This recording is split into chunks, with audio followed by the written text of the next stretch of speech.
Roman হরপে পরীক্ষা দেওয়া হলে ওই সেন্টারের ভেন্যু সুপারভাইজারের বিরুদ্ধে এফআইআর করায় ত্রিপুরা মধ্যশিক্ষা পর্ষদের সভাপতি ডক্টর ধনঞ্জয় গণচৌধুরীর এক নির্দেশকে ঘিরে বিতর্ক দেখা দিয়েছে।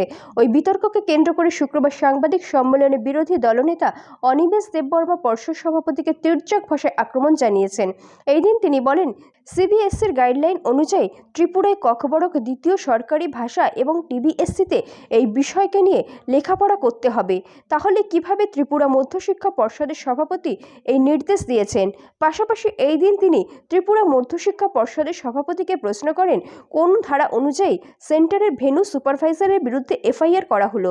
137 ভাষার রোমান হরফ ব্যবহার করে লেখা হয়ে থাকে।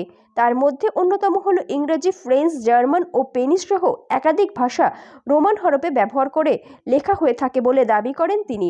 তিনি অভিযোগ করেন, রোমান স্ক্রিপ্ট প্রসঙ্গে মুখ্যমন্ত্রীর নাম নিয়ে তাকে অবমাননা করেছেন ত্রিপুরা মধ্যশিক্ষা পর্ষদের সভাপতি ডক্টর ধনঞ্জয় গণচৌধুরী। মুখ্যমন্ত্রীর নামকে কলুষিত করেছেন তিনি। তার বিরুদ্ধে অতি সত্বর ব্যবস্থা গ্রহণ করা উচিত।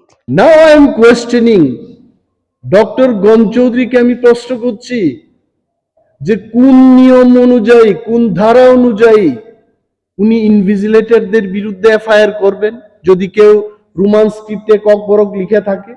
I want Dr. Ganchoudhury to reply these questions to the people, কারণ উনি সেই মিটিং এ বলেছেন, আমার কাছে যতটুকু খবর আছে, যে মাননীয় মুখ্যমন্ত্রীর সাথে আমি আলোচনা করি। কি আলোচনা করেছেন আপনি?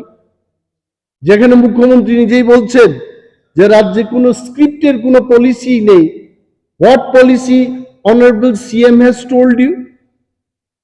এবং মাননীয় মুখ্যমন্ত্রীর নাম নিয়ে ওনাকে অবমাননা করছেন উনি।